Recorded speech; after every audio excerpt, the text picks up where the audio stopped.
और वास्तव में वो केवल शब्द ही नहीं, केवल विशेषण ही नहीं है जो उनके नाम के साथ जुड़ा है।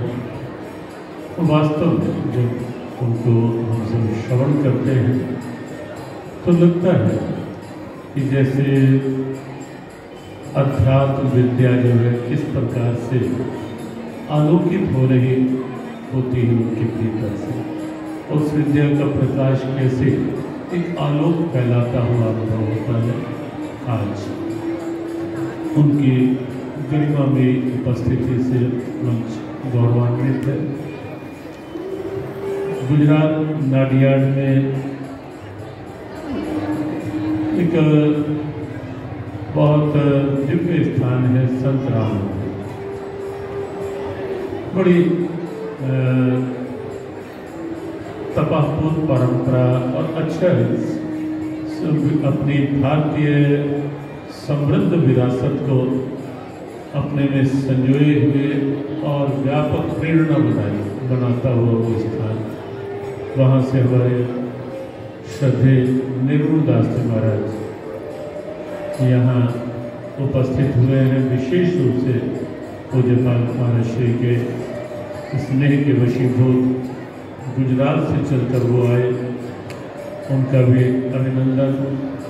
और इससे पूर्व कि हम पूज्य जगगुरु महाराज का श्रवण करें, हम कुछ शब्दों में श्रद्धे निर्गुण दास जी महाराज का आशीर्वाद कुछ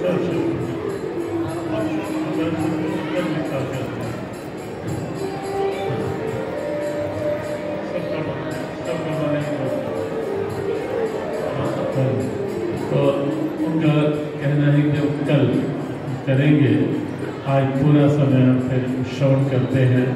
पूज्यपाल जगगुरु रामानुजाचार्य विद्याभास्कर महाराज।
शुभगुणगणसिंहो दीनबन्धो हंधो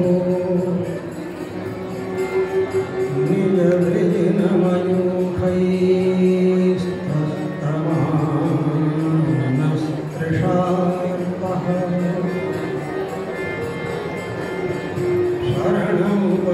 शरणमुपगतस्त्वां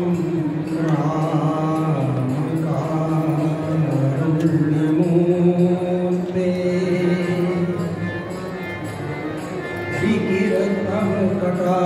श्रीकीर्तनकटाक्षान्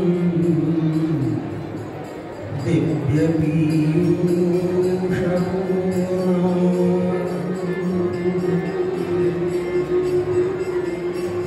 अयोध्यायस्य वैकुण्ठं सरयूर्विरजानदी वासिनो नित्यलोकस्थाः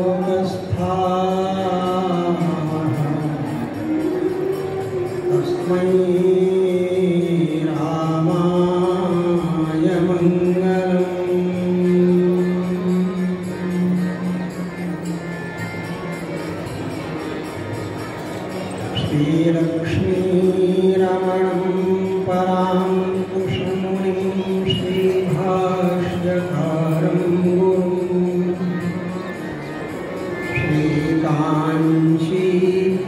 वादिभीकरगुरुं श्रीस्वाम्यनन्तं वरम् विश्वक्सेनयतीन्द्रदेशिकमुनिं श्रीरामकृष्णाङ्घ्रिकम् नत्वा नौमि निजं गुरुं यतिवरम्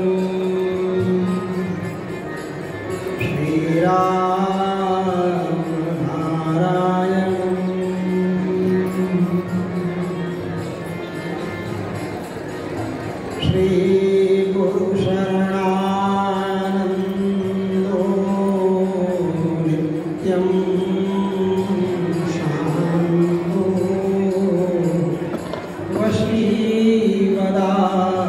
वशीवदान्यश्च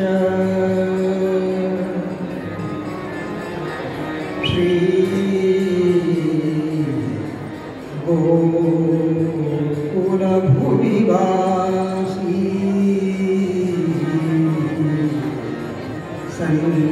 सन्न्यासी नित्यं विजयते तराम्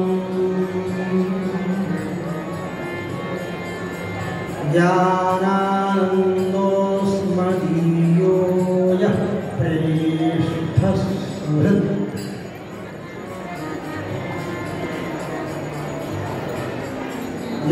ज्ञानानन्दो मदीयो यः प्रेष्ठः सुहृदमुत्तमः दक्षिणस्थाश्च वामस्थाः यतयः संशितव्रताः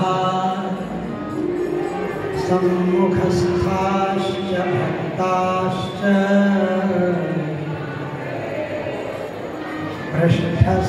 पृष्ठस्थास्तु मनोरमाः वैष्णवः न्यासिनः शान्ताः दान्ताः कृष्णमनुव्रताः सर्वान् सम्बोध्य किञ्चित् वै वच्मि शास्त्रानुगं हि यत् रमणीयं शुभं रत्नम् ज्ञानदीपेन दीपितम् तत्र किञ्चित् व्यलीकं स्यात् क्षन्तव्यं तन्मनीषिभिः सतां सुश्रीमतां सम्यक् यतीनां पुरतो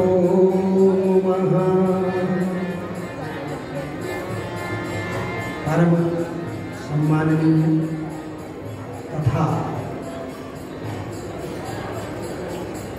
भ्रांत विभ्रांत स्वरूप भ्रांत उपाय भ्रांत साधन भ्रांत नवीनतम साधनों को भी अपने आदर्श जीवन से उपदेश देने वाले, वाणी से कम व्यवहार एवं अनुष्ठान से ज़्यादा उपदेश देने वाले पूज्यपाद श्रीमद् कार्ष्णिकलापाचार्य जी महाराज की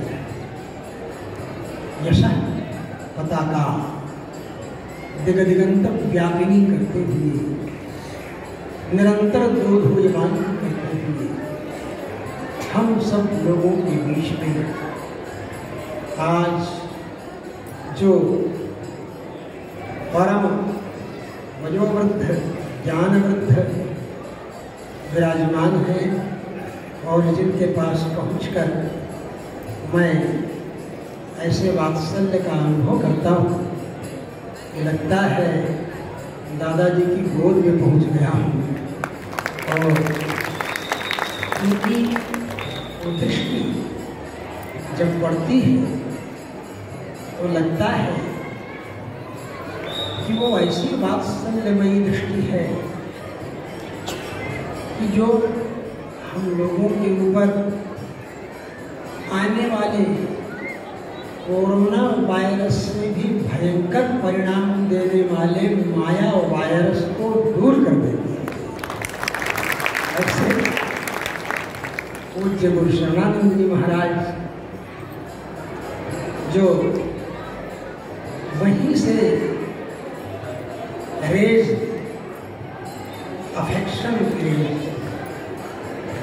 स्नेह किरणें हम लोगों के पास भेजते रहते हैं और उसी से सिंचित होकर के उसी किरण को वाणी के द्वारा आप लोगों को कन्वे कर देते हैं। और क्या करते हैं, दूसरा कोई काम क्या है? जो मन संकल्प होता है वही हम सब लोगों के मन में होने वाले विकल्पों को, होने वाले कंफ्यूजन्स को कंफर्म कर देता है, संदेह का निराकरण कर देता है। ये सौभाग्य है हम लोगों का, समग्र भारतवर्ष का, कि ग्लैमर के बल पर संत बने हुए नहीं, ज्ञान और अनुष्ठान इन दोनों के माध्यम से जो हम लोगों के आदर्श हैं, ऐसे स्वामी जी हम सब लोगों का मार्गदर्शन करते हैं और हम लोग उससे एक दिशा और एक दृष्टि प्राप्त करते हैं। सच पूछो तो भिन्न भिन्न मंत्रों को सिद्ध करें तो कितने मंत्र हैं? बहुत मंत्र हैं, कहाँ तक सिद्ध करें? तो क्या किया जाए? मंत्र मिलते कहाँ से? मंत्र मिलते किससे? मंत्र मिलते तो गुरु जी से। कोई भी मंत्र उसके लिए गुरु तो बनाना ही पड़ता है, चाहे वो ओम नमो नजर जहाँ पर पीर न जानी, बोले जल सो वाणी कौन जात तेरो का नाम, काकी बेटी का तेरा नाम, कहाँ थोड़ी कहाँ हो जाए, अब तक बस कर ले तेरी माए मेरी बात सुनो चितलाए, सोनो तुमको देव बधाए, कास्थनी कहत रानी मेहत रानी राजा की रानी, जाको देश वाहियों को सिर बढ़े, ताको देश देश अच्छा करे, दोहाई गुना चंबाई, सावर मंत्र है दोहाई गुना चंबाई। मतलब ऐसे मंत्रों को प्राप्त करने के लिए भी गुरु की आवश्यकता पड़ती है। बिना गुरु के ऐसे सरल सीधे सादे मंत्र भी नहीं प्राप्त होते हैं। तो उन मंत्रों को अलग अलग सिद्ध करने के चक्कर में न पड़ करके अगर गुरुवै जी को सिद्ध कर लिया जाए तो सारे मंत्र सिद्ध हो जाए। और गुरु जी ही सिद्ध हो गए, गुरु मेहरबान तो चेहरा पहलवान। मैं देखता हूँ कि महाराज जी ने गुरु जी को ही सिद्ध कर लिया है और हम लोगों के लिए आदर्श है कि हम लोग भी अपने गुरु जी को सिद्ध करें। पूज्य भगवत्पाद श्री कलापाचार्य जी महाराज जी के पवित्र उत्सव के रूप में ये जो हम सब लोगों को सत्संग प्राप्त होता है, लोग जुड़ते हैं और माया को छोड़कर भगवान की तरफ मुड़ते हैं। कितना उपदेश, सारा का सारा उपदेश तो गुरु जी से मिलता है और गुरु जी की किरणों के रूप में हम सब लोग, आप सब लोगों के पास भी कुछ कुछ बातें बताते हैं। अभी स्वामी जी महाराज ने कितनी बढ़िया बढ़िया बातें हम सब लोगों को बताई।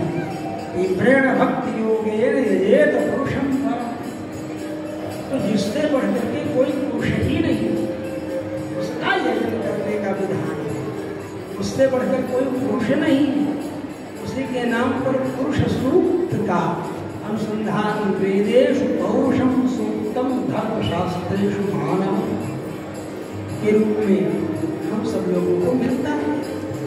और गुरु जी मेहरबान तो चेला पहलवान। गुरु जी की कृपा अगर हो गई तो फिर अपने आप सबकी कृपा होनी ही होने वाली। और भगवान राम जी ने तो गुरु के महत्व को इतना ज्यादा रेखांकित किया है। गुरु के रूप में पिता को स्वीकार करते हैं भगवान श्री राम, और जाबाली के मत का खंडन करते हुए चित्रकूट में कहते हैं जो हमारे पिता हैं, हमारे गुरु हैं, ऐसे गुरु के वचन का उल्लंघन करके हम कैसे अयोध्या लौट जाए। कह कस्य पुरुषो जंतु का खंडन करते हुए कहते हैं ये नहीं मान सकता मैं। तब वशिष्ठ जी बात संभालते हुए कहते हैं ये तो प्रेम में पढ़ करके जाबाली ने कहा जाबाली रब जानीते धर्मस्यास्य गतागत। जाबाली भी जानते हैं कि धर्म क्या है, अधर्म क्या है। ये तो स्नेह प्रस्कंद मन, स्नेह से भरे हुए मन से इन्होंने कह दिया कि कौन किसका बाप है, कौन किसका बेटा है। हस्बैंड वाइफ मिले, इंजॉय किया, रिजल्ट में लड़का पैदा हो गया। इस तरह की बातें जो कह के और राम जी को कन्विंस कर रहे थे जाबाली जी, वो स्नेह के कारण, वात्सल्य के कारण कि किसी भी तरह से ये लौट चले अयोध्या के लिए। लेकिन भगवान श्री राम ने कहा कि जो गुरु ने कहा, हमारे वहाँ पिता के लिए गुरु का शब्द उच्चारण करते हैं। पिता का उच्चारण करते हुए कहते जिनकी कृपा से हमको शरीर मिला है उनकी वाणी कैसे अन्यथा हो सकती है। और सच पूछो तो भले कहें न, लेकिन चाहते तो थे कि मेरी वाणी सत्य हो जाए। इसीलिए कहोरो ब्राह्मणों यथा कह करके राजा दशरथ जी ने लंका में सीता जी की अग्नि परीक्षा के बाद राम जी से कहा है तुमने हमें सत्य सिद्ध किया, वनवासी होकर के तुमने हमारा इस तरह उद्धार किया जैसे अष्टावक्र जी ने किया था उद्धार। ये कहते हैं कि ये अनुभव होता है कि गुरु तत्व इतना महत्वपूर्ण है कि उसे बनने के स्वयं भगवान कहते हैं आचार्यम माम विजानीयात्, मुझे आचार्य ही स्वीकार करो, आचार्य ही स्वीकार करो, मुझे आचार्य के रूप में स्वीकार करो। आचार्य के रूप में स्वीकार करोगे तो सोचोगे कि हाँ हमारे आचार्य हैं। भगवान के रूप में स्वीकार करोगे तब तो मेरे द्वारा पालन किए गए नियमों को ये कह करके उड़ा दोगे कि ये तो भगवान है, ये तो सब कुछ कर सकते हैं, मैं कैसे कर सकता हूँ। इसलिए भगवान कहते आचार्य माम विजानीयात् नावमन्ये तक। बातें जो भगवान कहते हैं आचार्य के रूप में कहते हैं, गुरु के रूप में कहते हैं। और गुरुतम साक्षात भगवान विष्णु के सहस्त्र नाम में गुरु भी उन्हें कहा, गुरुतम उनको कहा। तो हम ये अनुभव करते हैं कि गुरु की कृपा दृष्टि प्राप्त हुई तो भगवत प्राप्ति में रंचमात्र का संदेह नहीं रह जाता है। गुरु की कृपा पर ही भगवान की प्राप्ति है, गुरु के रिकमेंडेशन से भगवान की प्राप्ति है। इसीलिए गुरु परंपरा का अनुसंधान हम करते हैं और आचार्यों ने भगवान को भी गुरु के रूप में स्वीकार किया है। सबसे बड़े गुरु तो भगवान ही हैं। कृष्णम वंदे जगत गुरु, हम लोग कहते भी हैं भगवान कृष्ण को जगत गुरु कहते हैं, ब्रह्मा जी को भी जगत गुरु कहते हैं, कस्तम च और विष्णु जी को, शिव जी को भी सीधे कह रहे हैं कस्तम चराचर गुरु विद्वेषम करो, चतुर्थ स्कंध में ही कह रहे हैं चराचर गुरु। शंकर जी को भी कहते हैं कृष्णम वंदे जगत गुरु। वही शंकर जी गोपेश्वर महादेव बनकर के भगवान कृष्ण की लीला में आ जाते हैं। गोपेश्वर महादेव बाद में बनते, पहले गोपी बनते और गोपी बन करके आ जाते हैं लीला दर्शन करने के लिए, भगवान की छवि का अवलोकन करने के लिए। सच पूछो तो उसके ये वास्तविक सौंदर्य का अनुभव जितना बढ़िया स्त्री कर सकती है उतना पुरुष कैसे करेगा। इसीलिए संसार को उपदेश देने के लिए भूत भावन भोलेनाथ ने भगवान के स्वरूप रूप गुण विभव ऐश्वर्य सौंदर्य का अनुभव करने के लिए गोपी का रूप धारण किया। जैसा कि महाभारत में भी द्रौपदी जी को उनकी सहेलियां सेविकाएं भी स्नान करा रही थी और स्नान कराते कराते द्रौपदी जी के जब सुंदर अंगों को देखा तो द्रौपद्याः पद्मपत्राक्ष्याः स्नायन्त्या जघनं घनं यास्तयः दृष्टवत्यस्ताः भावं मनसा जगुः। द्रौपद्याः पद्मपत्राक्ष्याः, तो द्रौपदी जैसी परम सुंदरी का दर्शन करती हुई स्नान कराती हुई जब उनके सौंदर्य को देखा उन स्त्रियों ने, उन सहेलियों और सेविकाओं ने, तो उनके मन में आया काश मैं पुरुष होती, कथंचित मैं पुरुष होती। ये अनुभव किया गया है और यही अनुभव करने के लिए कितने बड़े बड़े संत अपने को नायिका के वेश में, अपने को सखी के वेश में भगवान के सम्मुख प्रस्तुत करते हैं। वस्तुतस्तु कृष्णम जगत योषिदात्मकम्, सारा जगत ही स्त्री है। पुरुष तो पर ब्रह्म परमात्मा अघटित घटना पतियान कंदर्प दर्प दलन महीयान, और इतना ही नहीं सर्वतो ज्यायान भक्तवांछा कल्पतरु। भगवान पतिं विश्वस्यात्मेश्वरं शाश्वतं शिवमच्युतं नारायणं महाज्ञेयं विश्वात्मानं परायणं। पति तो परब्रह्म परमात्मा ही है और पत्नी के रूप में सारा जगत है। सारा जगत परमात्मा परतंत्र है, स्वतंत्र नहीं। आप कह दें कि हम स्वतंत्र, हम भगवान नहीं मानते हैं कि हम भगवान के परतंत्र हैं, हम स्वतंत्र हैं। भगवान माने तब न भगवान की परतंत्रता सिद्ध करेंगे, भगवान की परतंत्रता स्वीकार करेंगे। जब भगवान मनवाई नहीं करेंगे तो भगवान की परतंत्रता कहाँ से आ जाएगी। इसलिए हम स्वतंत्र हैं, भगवान मानते हैं, हम स्वतंत्र। अरे भैया तुम स्वतंत्र हो, भगवान मत मान, लेकिन जब नींद लग जाए तो नींद के परतंत्र तुम, जब भूख लग जाए तो भूख के परतंत्र तुम, जब प्यास लग जाए तो प्यास के परतंत्र तुम। स्वतंत्र कहाँ से हो गए। तो परतंत्रता तो रहेगी ही रहेगी, चाहे जितने स्वतंत्र तुम बन जाओ, चाहे जब तक तुम स्वतंत्रता का अनुभव करने लगो।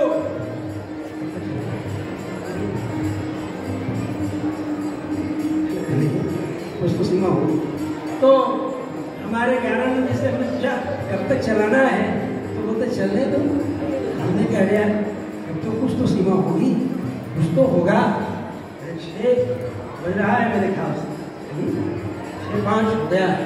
6:05 मैंने काउंट डाउन शुरू, 6 के बाद 5 आएगा ना, योगी है ऐसा। तो अगर 6:54 तक भी पहुंच जाए तो 6:05 काउंट डाउन इस तरह से हो जाएगा। फिर भी वहां तक पहुंचे या ना पहुंचे वो बात दूसरी है, लेकिन फिर भी केवल ये समझना है कि गुरु तत्व कितना महत्वपूर्ण है। बिना उसके न किसी को कीर्ति प्राप्त हो सकती है, न किसी को मुक्ति प्राप्त हो सकती है।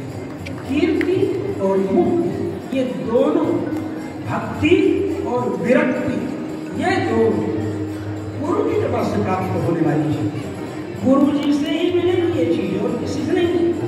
इस चीज को गोस्वामी जी ने समझा और गोस्वामी तुलसीदास जी ने समझ करके अपने सबसे छोटी रचना, क्या नाम है आप सब लोगों को याद हो, हनुमान चालीसा। क्या नाम है? हनुमान चालीसा। सबसे छोटी रचना वो प्रारंभ करते हैं तो क्या कहते हैं? श्री गुरु चरण सरोज रज निज मन मुकुर सुधार। वरनु रघुवर विमल यश दायक फल। गुरु जी से ही शुरू करते हैं और अपनी सबसे बड़ी रचना, और स्वामी तुलसीदास जी की सबसे बड़ी रचना क्या है? रामचरितमानस। तो वो भी गुरु जी से ही शुरू करते हैं। क्या कहते हैं? वंदन गुरु पद पदों परागा, वंदन गुरु पद पदों परागा, सुरुचि सुवास सरस अनुरागा, सुरुचि सुवास।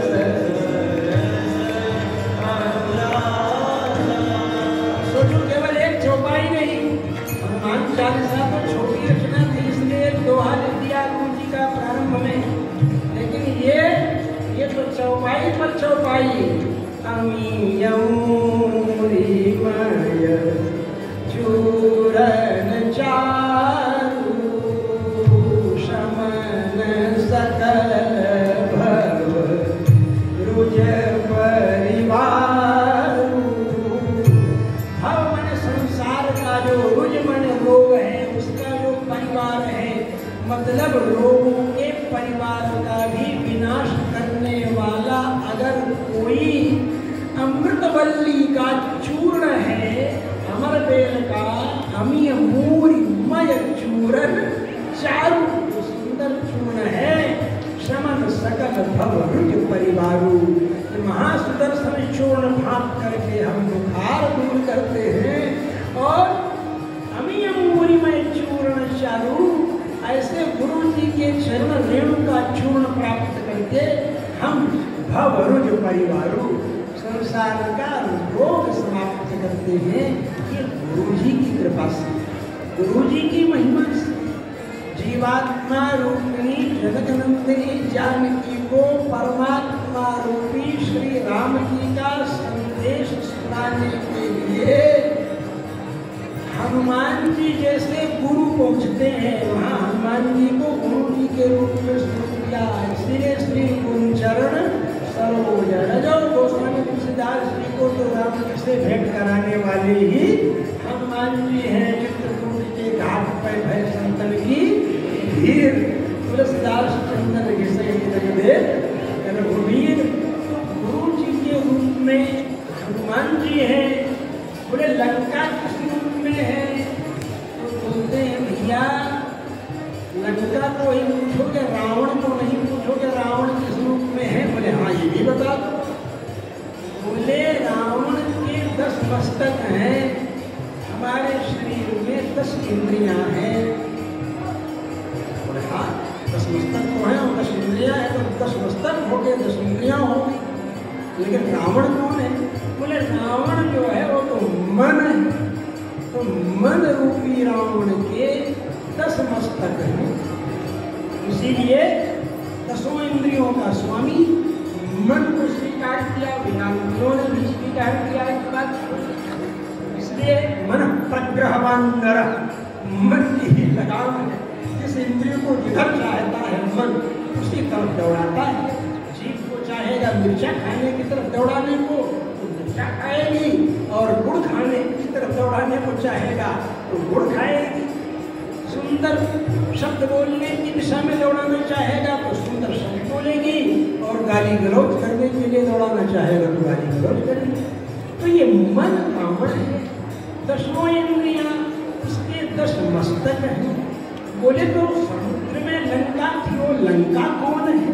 बोले लंका जो है ये शरीर ही लंका है, शरीर ही लंका। बोले समुद्र क्या है? बोले संसार ही समुद्र है। संसार सागर कहते हैं, संसार सागर के अंदर ये मेरा शरीर है। तो गर्भोदग्रदशेन्द्रियाणनमनो नक्तञ्चराधिष्ठिते देहेऽस्मिन् भवसिन्धुना परिवृते दीनां दशां आस्थिता। ऐसी दीन स्थिति को प्राप्त जो आत्मा है, अद्यत्वे हनुमत्समेन गुणा प्रख्यातार्थ लंकारुद्ध विदेह राजतनया न्यायेन नालभ्य।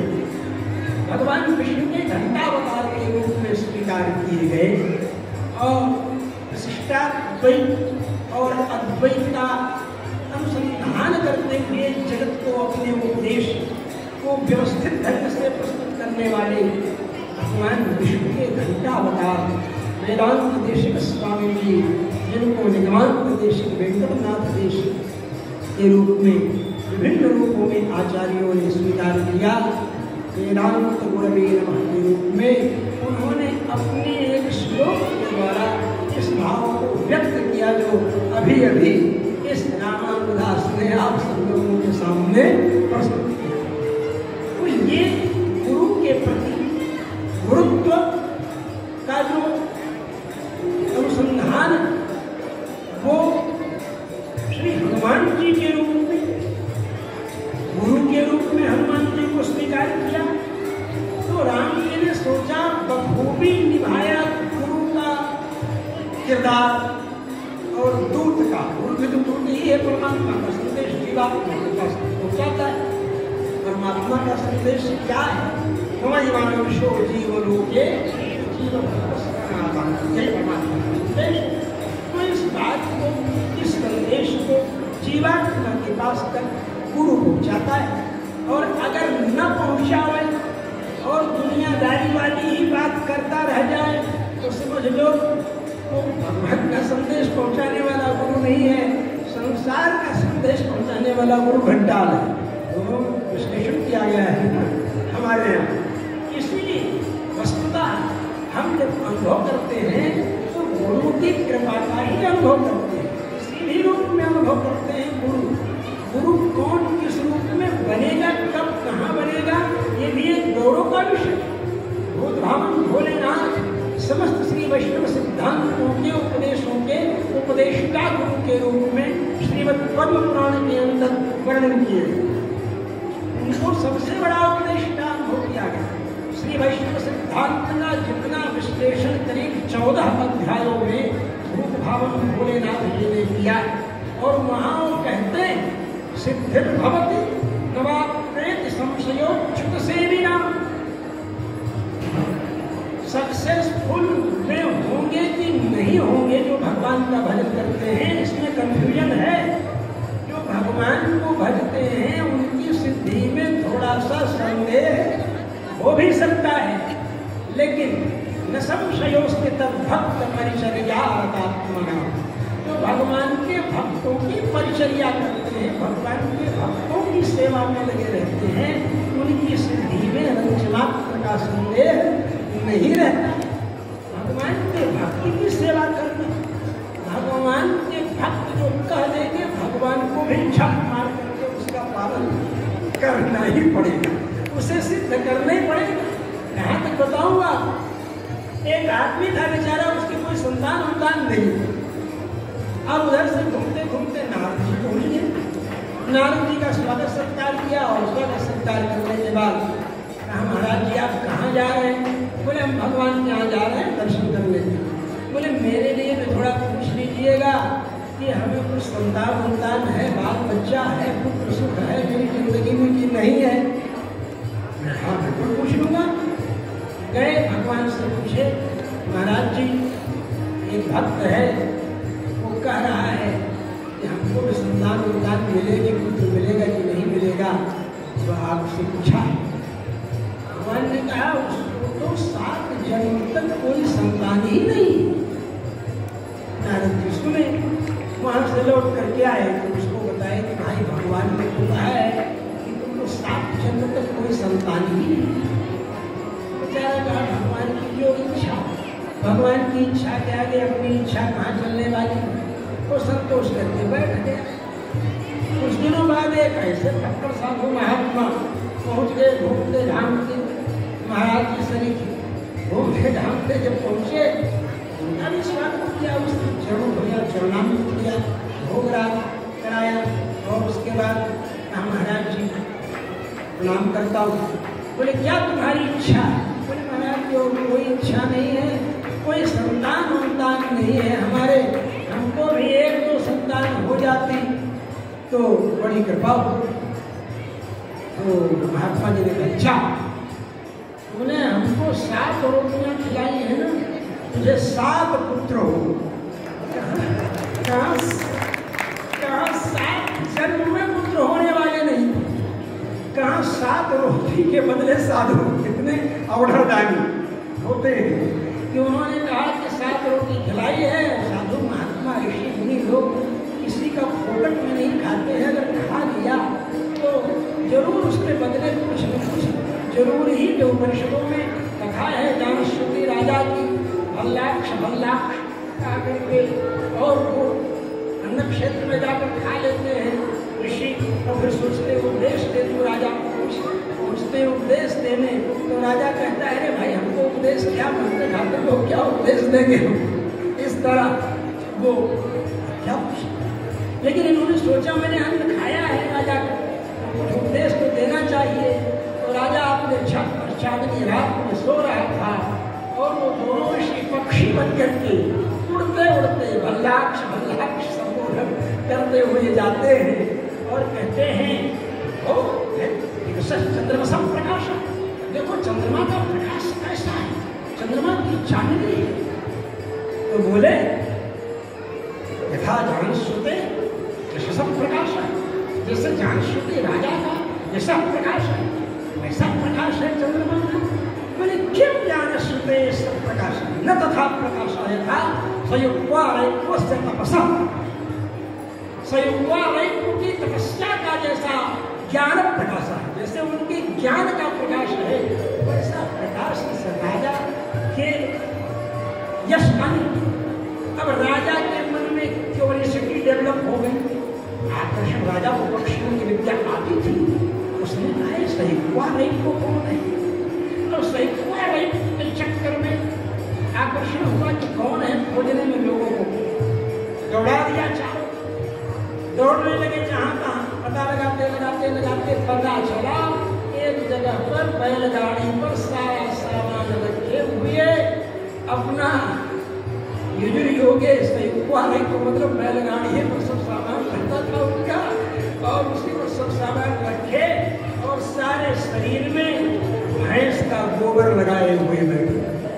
अरे भैंस का गोबर क्यों लगाए थे भाई, गाय का गोबर लगाए होते। बोले कि उनको दाद हो गई थी शरीर में, तो दाद को दूर करने के लिए जनों के लिए भैंस का गोबर बड़ा मुफीद है आयुर्वेद में, और भी आयुर्वेद में विभिन्न प्रकार के प्रयोग है भैंसों के। तो वहीं ऐसे बैठे थे, पता चला आकर के राजा को बताया सहीकुआ रैक मिल गए। राजा अपनी कन्या को लेकर और लोगों को परिवार को सबको लेकर पहुंचा दर्शन करने के लिए। हजारों स्वर्ण मुद्राओं की थैली सामने रख दिया।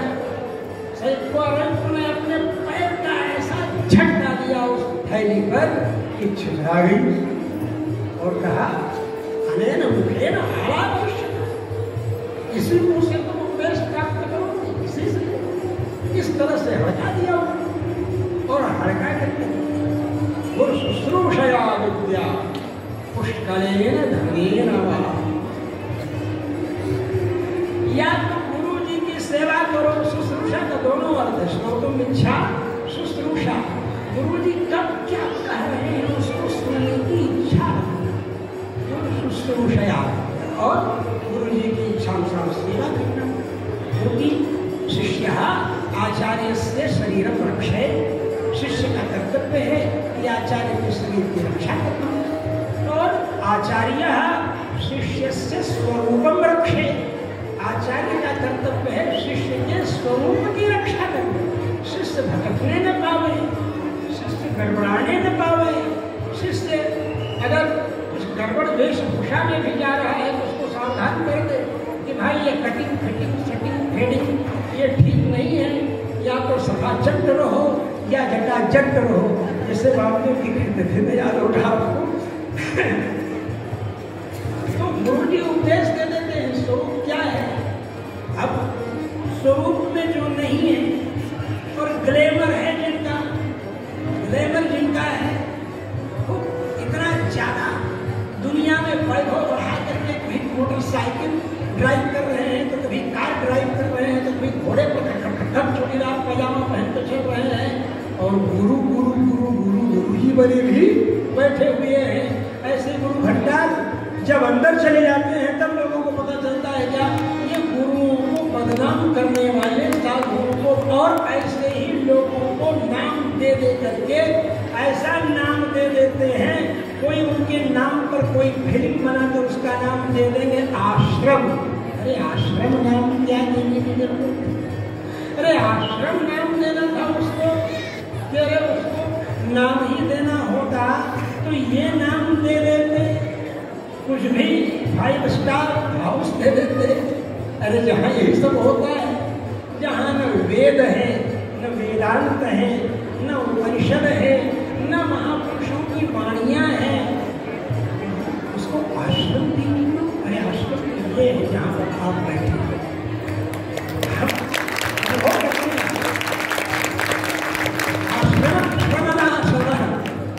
वाल्मीकि रामायण में कितनी बार है, जहाँ पहुँचते ही श्रम नष्ट हो जाए, जहाँ पहुँचते ही शांति की अनुभूति होने लगे, अनुभव होने लगे। आश्रम तो हुआ है, यहाँ आने पर लगता है कि वशिष्ठ जी का आश्रम ऐसा ही रहा होगा जैसा वशिष्ठ जी ने कहा है विश्वामित्र जी को, आश्रमम चिर समृद्धम यद विनाशितवानसि। आप लगा दिया है ना, विश्वामित्र जी ने वशिष्ठ जी के आश्रम में वरदान प्रभाव से 500 अस्त्र शस्त्रों का, दिव्यास्त्रों का ज्ञान भूत भाव भोलेनाथ जी से प्राप्त करके जब आए तो उसकी खुमारी में आग लगा दी। तब उस समय कहा ना, जब भगने लगे ऋषि मुनि, जैसे झोपड़ियाँ लगी है ना, यहाँ झोपड़ियों में ऋषि मुनि महात्मा लोग भजन करते रहते हैं, यहाँ साधु आते हैं, साल 2 साल 3 साल 4 साल भजन करते, तो महाराज जी वेश लेते हैं, उनको साधना के लिए मार्ग बढ़ाते हैं। ऐसे आश्रम ऋषि मुनि सब आग लगने पर भागने लगे। वशिष्ठ जी ने उनको रोका, कहा रुको रुको रुको रुको, लेकिन तो बहुत लोग घबरा करके जान बचाने क्या करें, भगे। ऐसे वेदांत सिद्ध तो थे नहीं कि जान की परवाह न करें, आत्मतत्व का चिंतन करते रहे। वो तो अभी युज्ञान थे, योगी तो थे नहीं, अभी लगे हुए थे, अभी शुरुआती दौर में थे, इसलिए वो सब भागने लगे। तब कहा आश्रम चिर समृद्धम यद विनाशितवानसि, इतना फैला हुआ आश्रम जो आपने मेरा नष्ट किया, अब तुम नहीं रहोगे, तुम समझ लो। और ऐसा कह करके उन्होंने जो किया, सारी कथा वाल्मीकि रामायण में बालकांड में विस्तार से वर्णन की गई है। स्वयं शतानंद जी ने रामचंद्र जी को ये कहानी सुनाते हुए विश्वामित्र जी के सामने इस घटना का बयान किया है। वाल्मीकि रामायण में गौतम ऋषि जी के पुत्र जो शतानंद जी हैं, उन्होंने इस उपदेश का वहाँ पर सुंदर आख्यान प्रस्तुत किया है और वही अनुभव किया है। तो बंधुओं, ये गुरुजनों की कृपा से, महापुरुषों की कृपा से असंभव भी संभव हो जाता। भगवान तो कर्तुम अकर्तुम अन्यथा कर्तुम समर्थ हैं, लेकिन वो संसार को प्रॉपर चैनल से, सिस्टमैटिक ढंग से, सिस्टम के तौर पर चलते रहने देने की व्यवस्था सुनिश्चित करते हैं। इसीलिए इंद्र को, वरुण को, कुबेर को, यम को, सूर्य को, मृत्यु को, अग्नि को, सबको नियुक्त कर चुके हैं, जिसके लिए वो परिषद कहता है भीषास्मात् पावते भीषो नेति सूर्य भीषादिन्द्रस्तथा निश्चय मृत्युर्धावति चमः, सब नियुक्त हैं। लेकिन उसके बाद भी भगवान सर्वतंत्र स्वतंत्र हैं, इसलिए भक्त के ऊपर तो जाने दो, किसी बदमाश को भी कभी कभी तार देते हैं किसी न किसी बहाने। चाहे अजामिल को नारायण नाम के बहाने तार दें, चाहे गणिका को सुविधा पढ़ाने के समय पट्टे राम राम कहो और उसको तार दें। भगवान के ये सब जैसे पुलिसों के हथकंडे होते हैं चोरों को पकड़ने करने के लिए ऐसे भगवान के हथकंडे हैं, ऐसे लोगों को भी रास्ते पर ले आने के लिए कि बाद में वो भजन किया नारायण नारायण नाम जपन। तो इसलिए बंधुओं मैं ये बताऊंगा कि जब ये बच्चे पैदा हो गए गुरु जी की कृपा से, अब 8-10 साल बाद नारद जी फिर उधर से घूमते हुए आए, तो फिर वही भगत नारद जी का जन्म होया, चरणामृत लिया। नारद जी ने कहा ये सब बच्चे किसके हैं? बोले महाराज जी ये सब बच्चे मेरे ही। बोले अरे तुमको तो 7 जन्म तक बच्चे होने वाले नहीं थे, भगवान ने कहा। ये बताओ मेरी तौहीन कर दिया भगवान, मेरी बात छुट्टी हो गई। बात की बात तो जाने दो, भागे भागे आगे की घटना ही नहीं पूछी नारद जी ने, वहां तत्काल चल दिए भगवान के पास पहुंचे। भगवान ने कहा भाई क्या बात है, बहुत एग्रेसिव नजर आ रहे हो, बोले आप काम में नजर आ रहे हो, कोई बात है क्या? बोले क्या बात है, मेरी इंसल्ट करा दी आपने, मेरी बात झूठी, अपनी बात तो झूठी किए ही मेरी भी बात आप झूठी की। बोले क्या झूठी करके? बोले मैंने बता दिया था। क्या बता दिया था? 7 लड़के, 7 जगत को लड़के नहीं। बोले तो क्या हुआ? बोले उसके 7 लड़के हैं। बोले तो कैसे हो गया, क्या होगा मालूम नहीं है, ये तो बताओ। बोले कोई महात्मा आए थे, उन्होंने वरदान दे दिया, राजा 7 रोटी खिलाए 7 लड़के हो जाएंगे। बोले भाई हम भक्त पराधीनो स्वतंत्र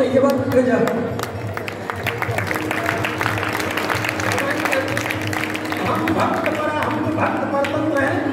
मैं निज भक्तन हाथ झुकाऊं, मैं तो निज भक्तों के हाथ झुक जाता हूँ। इसलिए अरे तुम ही कह दिए होते उसको लड़का होने के लिए, तो मैं तुम्हारी ही बात सत्य सिद्ध करने के लिए लगा देता हमेशा। तो तुमने कहा ही कि उसको लड़का होने के लिए किसी महात्मा ने कह दिया, तो महात्मा की बात रखना तो मेरा काम, क्योंकि महात्मा लोग मेरी कथा कहते हैं दुनिया, मेरा परचम लहराते हैं दुनिया। तो जब वो कह दिए तो उनकी बात को रखना मेरा भी फर्ज होता है, मेरा भी दायित्व होता है, तो मैं उनकी बात को रखूँ। अगर उनकी बात को मैं नहीं रखूँगा तो फिर भाई महात्मा तो महात्मा है, महात्मा भक्कड़ होते हैं, उनको तो छोड़ने का अभ्यास होता है।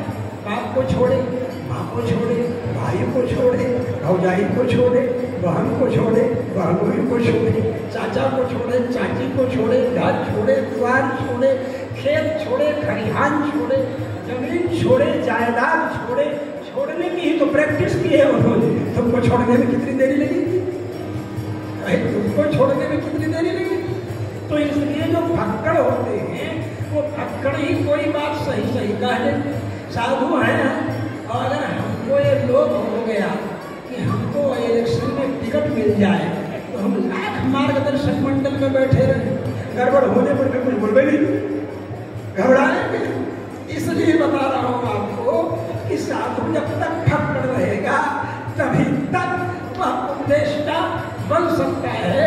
अगर वो भक्कड़ नहीं रहेगा तब तो चापलूस बन जाएगा, वो शामत में आमद समझने लगेगा, वो तो बनावटी व्यवहार करने लगेगा, एयर होस्टेस स्टाइल में स्माइल करेगा। मर भी गया हो एयर होस्टेस के घर में, कोई फोन आ गया हो और उसको फ्लाइट हाल में जाना है तो दरवाजे पर तो मुस्कराएगी। चाहे फ्लाइट स्टीवर्स होते हैं, लड़के भी होते हैं ना उसमें सेवा में, वो भी मुस्कराएंगी। तो क्या वो मुस्कान यहाँ से है, हृदय से है, यहीं से है? तो किस तरह से एयर होस्टेस स्टाइल या फ्लाई स्टीवर्स स्टाइल में जो स्माइल है वो काम करने वाली नहीं है, वो पैसा कमा लेने वाली है, क्योंकि तो कंपनी है, वो तो ट्रेनिंग देती है कि किसी को कठोर नहीं बोलना है, मुस्का करके बोलना है, पैसा कमाना। लेकिन आप चाहें कि भगवान को उससे कमा लें, भगवान को प्राप्त कर लें, तो भगवान को कहते हैं निर्मल मन जन सो मोहि पावा, निर्मल मन जन सो मोहि पावा, मोहि कपट छल छिद्र न भावा, मोहि कपट छल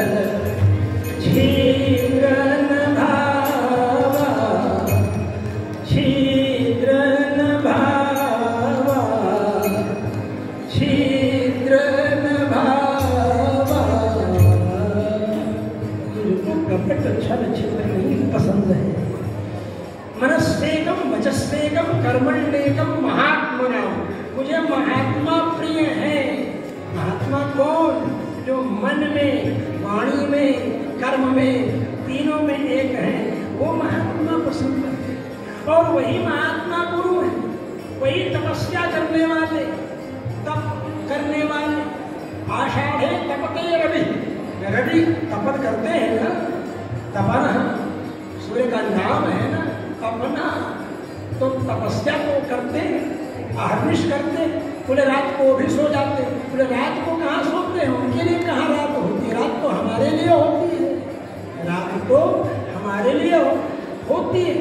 यहाँ सूर्यास्त हुआ और अमेरिका और इंग्लैंड में सूर्योदय हो रहा है। सोचो, वहां सूर्य दिखाई पड़ रहे हैं। सूर्य काहे को सोए भाई? दो चक्का हो रथ का तो खड़ा भी हो जाए, उनके रथ का तो एक ही चक्का है, अगर न चले तो गिर जाए। रथस्तेकम चक्रम भुजगजमिता सप्तदुर्गा निरारंभो मार्ग शरण विकल सारथि लंबी। उनका सारथी में उतर के कहीं जा नहीं सकता है, उसके पैरे चरण से निकल है सारथी। और मार्ग जो है वो सड़क है नहीं, वो चलेंगे तभी है, चलेंगे तभी है, अगर खड़े हुए तो नीचे गिरना है। निरालंबो मार्ग, तो इसलिए रविद्यात्तेवान्तम प्रतिदिनमपारस्यनभसः क्रिया सिद्धिस्तत्त्वे भवति महदां नोपकरणी। तो वही हमें करना है, तप है, तपस्या करनी है, तो हमें लगे रहना है निरंतरता के साथ। दीर्घकाल निरंतर सत्काल से भूमि, जब दीर्घकाल तक रहेगा, निरंतरता के साथ हमारा अनुष्ठान रहेगा, अनुसंधान रहेगा, सत्कार रहेगा उस कर्म के प्रति, उस कार्य के प्रति, उस अनुष्ठान के प्रति, उस मंत्र के प्रति, तब दृढ़ भूमि हो, तब हमें भगवान की कृपा का रस प्राप्त होगा। निश्चलता के साथ महात्मा, और वो महात्मा गुरु बनते हैं। और सूर्य जी भी गुरु बन गए। बोले सूर्य नारायण किसके गुरु हैं? बोले हनुमान जी के गुरु हैं। बोले हनुमान जी के गुरु? बोले हाँ, हनुमान जी को सारा ज्ञान विज्ञान वेद वेदांत उपनिषद सब सूर्य जी ने पढ़ाया। आप लोग एक बार सोचते होंगे, लेकिन सुग्रीव जी से ज्यादा बलवान थे हनुमान जी, फिर भी सुग्रीव जी के सचिव बन के बैठे थे, मंत्री बन के बैठे थे, वो तो उनके मालिक बन सकते थे, इतनी क्षमता थी उनमें। बोले अरे वो उनका साचिव्य, उनका मंत्रित्व, उनका वजीर बना, उनका मंत्री बनना, ये गुरुदक्षिणा में। सूर्य नारायण ने कहा गुरुदक्षिणा में हमें क्या दोगे? तुमने अध्ययन किया हमसे। तो बोले जो आप कहो। बोले मेरा ही पुत्र सुग्रीव के नाम से है, प्रवर्षण पर्वत पर पुष्कंधान, वहां उसके साथ रहो, उसका मंत्रित्व करो, साचिव्य करो, सहयोग करो, यही गुरुदक्षिणा है। तो हनुमान जी गुरुदक्षिणा में सुग्रीव जी, और हनुमान जी के गुरु सूर्य नारायण, और हनुमान जी के इष्ट सूर्यवंशावतंस राम जी, सूर्यवंश में जो राम जी हुए, तत्सवितुर्वरेण्यम, सवितुर सूर्यस्य वरेण्यम भर्गस्तेजः नारायण ध्येय सदा सवितृमंडलमध्यवर्ती नारायण सर्षियासन सन्निविष्टः। और सूर्यवंशस्य सवितुः, सूर्यवंशस्य वरेण्यम भर्गस्तेजो राम, वो राम जी है। तो उनका दोनों का योग है। अब बोले हनुमान जी भी वही, सूर्य नारायण जी भी वही है, शंकर सुमन केसरी नंदन, शंकर सुमन भी वही है। तो ये चक्कर क्या है? बोले चक्कर वक्कर कुछ नहीं है। वो दूध जो है वो कभी दही बनता है, तो कभी मक्खन बनता है, तो कभी घी बनता है, तो कभी मट्ठा बनता है। उसी रूप में शंकर जी जो हैं वही सुमन रुद्रावतार संसार दुख भारा बहारक कहते हैं ना, प्रार्थना करते हुए लोलल्लानुकूल पातेर महारातिं निपापय, उनके स्तुति करते हुए कहते हैं हनुमानुकूलास्त्र प्रयोग में। तो शंकर सुमन है हनुमान जी, अनुसंधान करने की बात देखने की बात है, ध्यान देने की बात है। इधर भविष्य शंकर सुवन, इधर हनुमान जी है, और उधर सूर्य नारायण क्या है? तो बोले सूर्य नारायण, जैसे सूर्य मंडल में भगवान नारायण है इसलिए सूर्य नारायण कहते हैं, वैसे भूत भाम भोलेनाथ जी के हृदय में भगवान विराजमान है। इसलिए अमृत को, उनका विष को गले से नीचे नहीं जाने दिया, कंठ में ही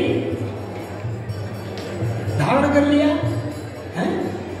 यच्चकार गले नीलम तच्च शंभो विभूषण, कर दिया, नील हो गया, नीलवर्ण हो गया, शिव जी का भूषण हो गया।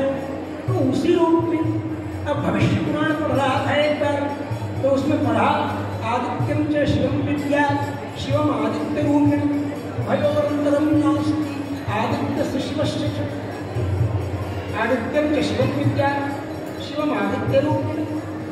अब ये पढ़ा तो सोचने लगा कि क्या बात, और वहीं पर ये भी पढ़ा कि सूर्य नारायण का तेज इतना तीव्र था कि विश्वकर्मा की पुत्री उनका तेज बर्दाश्त नहीं कर पा रही थी, तो विश्वकर्मा ने उनको खरादना शुरू किया, और जब खरादने लगे तो उनकी प्रशंसा करना शुरू किया कि खरादेंगे तो एनेस्थीसिया बिना दिए हुए खरादेंगे तो परेशानी होगी है।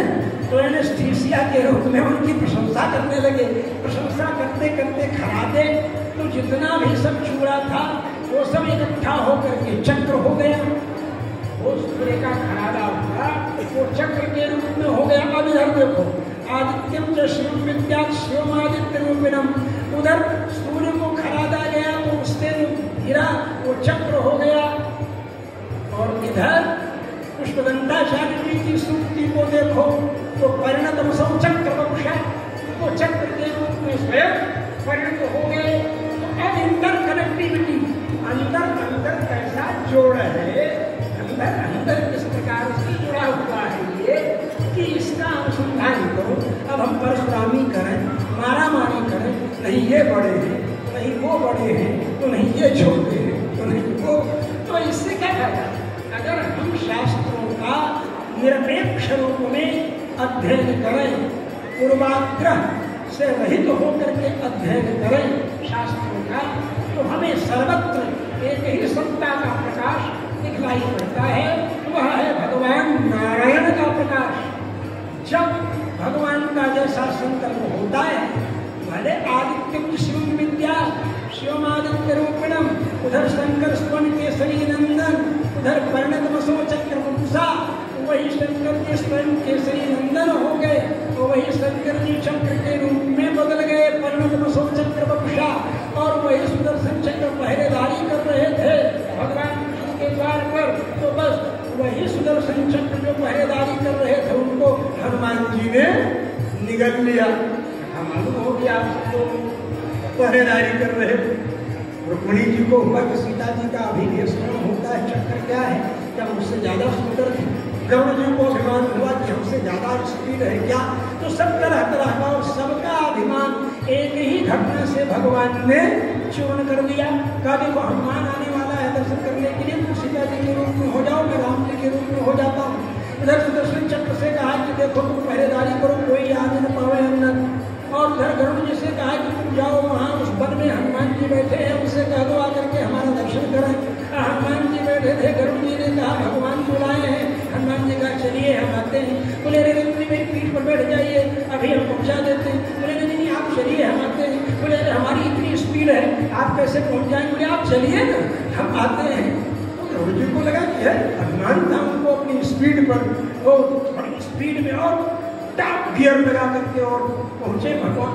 और जब यहाँ गरुड़ जी महाराज पहुंचते हैं, अनुभव करने की बात है उनके पहले हनुमान जी, अभी तो गरुड़ जी पहुंचे ही नहीं तो हनुमान जी पहुंचे। और हनुमान जी सोचे कि भगवान के पास जितनी जल्दी पहुंच जाए। और उधर सुदर्शन चक्र का देखो अंदर जाना मना है, अंदर नहीं जा सकते, हमको भगवान बुलाए डायरेक्ट अंदर से आ रहा है, ऐसे तुम लोग भी नहीं माने सुदर्शन चक्र। अब देखिए वही शंकर स्वयं केसरी नंदन है, चाहे शंकर स्वयं केसरी नंदन है, और वही आदित्य शिव विद्या और वही आदित्य के खरादे चक्र हैं, और वही परिणत मसो चक्र वपुषा हैं। लेकिन उन चक्र को भी शंकर स्वयं केसरी नंदन निगल गए। देखिए अनुभव करिए, ये अंत तो गत्वा सबसे सबसे बड़े खिलाड़ी भगवान हैं, जो सब लोगों को खिलाते रहते हैं और सब लोगों के माध्यम से लोगों को बताते हैं। तो ये जो गुरु का संबंध, वही गुरु है, वही सब लोगों के लिए आदर्श है और उन्हीं के आदर्श स्वरूप का हम अनुसंधान करें और अनुसंधान करते रहें। यही उपदेश हमारे गुरुजनों ने हमको दिया और वही सूर्य नारायण हनुमान जी के गुरु जी बन जाते हैं। तो हनुमान जी महाराज के गुरु लक्ष्मण जी भी बन जाते हैं। लक्ष्मण जी क्यों बनते हैं? क्योंकि लक्ष्मण जी से जब हनुमान जी पूछते हैं कि आपके ये क्या लगते हैं, तो लक्ष्मण जी कहते हैं हम श्यावरो भ्राता, मैं तो इनका लाडला दुलारा छोटा भाई हूँ इनकी नजर में। बोले और आपकी नजर में क्या है? बोले गुणे दास्यम उपागता, मेरी दृष्टि में ये हमारे स्वामी हैं, हम इनके दास हैं। तो हनुमान जी ने सोचा हियर इज द पॉइंट, यही मेरे काम की बात। बोले दास, अब दासो हमको सरेंद्र राम कृष्ण कर्मण हनुमान शब्द संज्ञानम निहंता मारुतात्मजा। इस रूप में उन्होंने अपने को दास के रूप में, दासाम दास के रूप में हम लोग अपने को स्वीकार करते हैं। तो ऐसे महापुरुषों की यदि हम स्तुति करते हैं, आराधना करते हैं, तो न संशयोस्ति तद्भक्त परिचर्यात्मनाम, भगवान के भक्तों की परिचर्या करने से सिद्धि में किसी भी प्रकार का संदेह नहीं रहता है। और सिद्धि क्या है? भगवत प्राप्ति ही सिद्धि है। भगवान उसे स्वीकार ही करते हैं जिसको गुरु स्वीकार कर लेते हैं। और ऐसे गुरु को प्रकाशित करना, उनके उत्सव के समय, उनके वार्षिकोत्सव के अवसर पर आप सब लोग पूज्य काशीनाथाचार्य जी महाराज जी का जब अनुसंधान करते हैं, उनका जो भगवान के प्रति अनुसंधान है, उनका जो चिंतन है, वो उसे अध्ययन करें। आप लोग यहाँ से तो आपको मिलेगा, उसे अवश्य प्राप्त करें। वो अध्ययन करने का विषय है और वो अनुभूति का विषय है। वो कोई एक्टिंग नहीं है, कोई एक्शन नहीं है, वो हृदय का भाव है। तो हृदय का भाव जो होगा वो हृदय में प्रवेश ही कर जाएगा। हृदय में हृदय का ही भाव प्रवेश करेगा और हृदय की भाषा हृदय में अंतर्यामी रूप में विराजमान भगवान के पास तक पहुंचती है। इसे भगवान ही हृदय में निवास करते हैं ना। ईश्वर सर्वभूतानां हृदयेषु तिष्ठति भ्रामयन् सर्वभूतानि यन्त्रारूढानि मायया। तो बंधुओं, भगवान की कृपा हमें निरंतर प्राप्त होती रहती है। हमें अनुभव हो या न हो, लेकिन भगवान अपनी कृपा निरंतर करते हैं। बेटे को अनुभव हो या न हो, लेकिन माँ बाप बेटे पर निरंतर स्नेह की वर्षा करते रहते हैं। इसीलिए हम लोग त्वमेव माता जगता त्वमेव के रूप में भगवान को अपने हृदय में विराजमान करते हैं, भगवान का स्मरण करते हैं, भगवान की स्तुति करते हैं। ऐसे भगवान स्वयं हम सब लोगों को गुरुओं की महिमा का प्रैक्टिकल करके उपदेश देते हैं। प्रैक्टिकल माने जो लीला पुरुषोत्तम भगवान कृष्ण है, उन लीला पुरुषोत्तम की लीलाओं में क्या मर्यादा वो करने की बात। भगवान श्री राम मर्यादा पुरुषोत्तम है, लेकिन भगवान श्री राम की मर्यादा में भी कहीं लीला दिखलाई पड़ती है। कहाँ दिखलाई पड़ती है? वनवास के प्रसंग में। वनवास के प्रसंग में जब भगवान श्री राम संतान कर देते हैं, करते रहते हैं, तो त्रिजट नाम के एक ऋषि अंत में पहुंचते, तब उनसे मजाक करते हैं भगवान लीला मर्यादा पुरुषोत्तम बोलते शादी माच्छा बड़ी जल्दी से भगवंजर समम रघु और अंगिरा के महर्षि के समंगिरा महर्षि के समान जिनकी दीप्ति भगवंजर समम दीप्त्या तपसा त्रिजट नाम के महर्षि को भगवान ने देखा, बोले क्या हमें दीजिए? बोले सबको माल मजाक करने के लिए, लीला करने के लिए। राम जी के पास लेकिन लीला करने के राम जी कहते सबको दे दिया, कुछ बचा नहीं है, अब आपको क्या दे दो। मजाक करने के भगवान मर्यादा पुरुषोत्तम की मर्यादा में भी लीला वहाँ पर दिखलाई पड़ती है। वनवासों के संग में अयोध्या कांड वहाँ कहते हैं लीला करते हैं भगवान, ये लीला है, अनुभव करते हैं और कहते हैं अब तो कुछ नहीं, अच्छा ये भूखंड है इधर और गायें हैं यहाँ चल रही हैं, ये डंडा मैं दे रहा हूँ, इस डंडा को आप जितनी दूर तक फेंक दो, डंडा आपका जितनी दूर तक चला जाएगा उतनी दूर तक की जमीन, उतनी दूर तक की गाय, सब आप। अब उन्होंने पूरा जोर लगा डंडा फेंका, जो जहाँ गाय और सांड टकर रहे थे वो नर्द, क्या कहते हैं उसको, गोनर्द, जिसको आजकल की भाषा में गोंडा गोंडा कहते हैं, वही गोनर्द प्रांत में जाकर के वो सोता, गिरा, वो डंडा गिरा। उसके बाद राम जी ने कहा मैंने लीला में प्रयास में ऐसा किया है, मुझे क्षमा करेंगे। भगवान श्री राम ने पुनः मर्यादा पर आकर के उनसे क्षमा याचना की कि मैंने इस तरह आपसे हंसी की है। और इधर भगवान कृष्ण की लीला में भी मर्यादा देखिए, लीला पुरुषोत्तम के अंदर मर्यादा गुरु के लिए, माता के लिए और ब्राह्मण के लिए असंभव को भी संभव करना, ये इनकी मर्यादा है। शांतिमय मुनि ये मृत्यु लोग मर गया, एक बार वो मर गया, लेकिन शांतिमय मुनि के समुद्र में डूबे हुए मरे हुए पुत्र को पुनः ले आकर के दे दिया। गुरु के संकल्प को, गुरु पत्नी के संकल्प, गुरु भी क्या गुरु पत्नी के संकल्प को पूर्ण किया भगवान श्री राम। ब्राह्मण के मरे हुए बालक को महाकालम दत्वा महानारायण, महाकालपुर में जाकर महानारायण के सन्निधि में जाकर ब्राह्मण के मरे हुए को मिला करके दे दिया। और माता के लिए माता देवती के कहने पर माँ के मरे हुए 6 पुत्र अपने 6 बड़े भाइयों को राजा बलि के यहाँ जाकर के ले आकर के उपस्थित किया। तो भगवान श्री कृष्ण लीला पुरुषोत्तम है, उनकी लीलाओं में जो मर्यादा है, और भगवान श्री राम मर्यादा पुरुषोत्तम है, उनकी मर्यादाओं में भी जो लीला है, ये दोनों हमें अनुभव होती है। और ये सब हम आपसे अनुभव करते हैं और जानते हैं, सुनते हैं। मंच पर बैठकर मेरे मन में था थोड़ी देर और सुनूं और सुनूं और सुनूं। महाराज जी ने कहा भी नडियाद वाले महाराज जी से, और मैंने भी थोड़ा इशारा किया, लेकिन नहीं, अब काउंट मेरा हो गया है। और बंधुओं, काउंट में 6 के बाद 5 होता है, और अभी 6, 5 और 0 हुआ है। मैंने कहा था, प्रॉमिस किया था, अब मैं पास में पहुंच चुका हूँ आप सब लोगों के।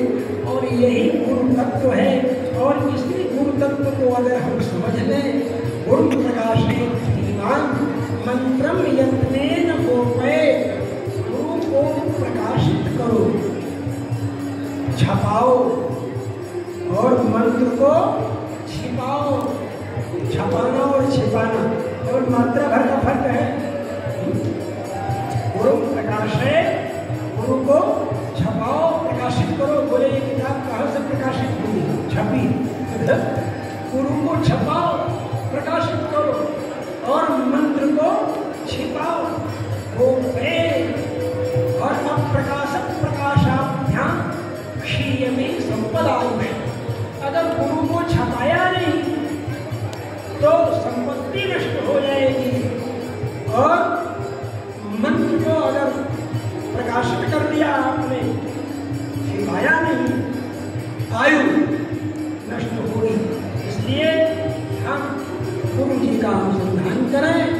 कोई भी शब्द स्मार्त कर्म करने के पहले गुरुभ्यो नमः, गुरु का स्मरण होता है, और गुरु स्मरण पूर्वक ही हम शब्द स्मार्त कर्म प्रारंभ करें।